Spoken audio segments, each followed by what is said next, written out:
Well, I mean, ideally you want to do both. There are a couple reasons why a standalone class by itself is problematic from my point of view. One's the practical issue of trying to find at an institution like Western enough people to be able to teach 2,500 entering students basic ethics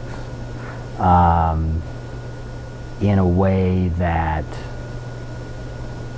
allows it to come home to them. I mean, you could put how many hundred people in the Performing Arts Center and you could lecture to them for 40 hours and they probably understand something about ethics, but it's not going to be a particularly effective way of getting them to understand about ethics in the way they need to carry it forward into behavior. So in some sense that's a practical orientation. But there's another reason I would say is that the teaching of moral theory in contexts that don't matter a whole lot to students, even if you're teaching it in 25-person sections, is not going to be particularly effective either. Now, there are lots of issues that are important to students that you could bring in, but they're not the pretty typical issues that you see discussed in ethics courses.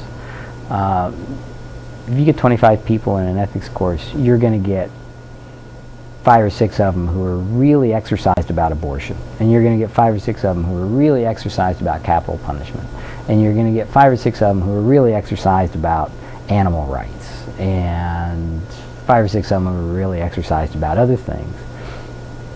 And those people are going to have really good discussions on those days, and the rest of them are going to say, I just don't care about this very much, and they're going to tune it out, or they're going to not get the lessons that they need to get. And so I always think putting something in context is really helpful. Now, that being said, I would much prefer to have both. Somebody teaching them moral theory, and then I can take them and say, okay, you remember that course? Okay, let's think about decision making. Let's think about context. Let's put you in context and see how you use these things in real life situations. And I think that's the other reason why teaching it across the curriculum is really valuable, because people are going to do things in their lives that are practical, that are focused, that are important to them and important to a select group of others. And that's where they're going to be making decisions.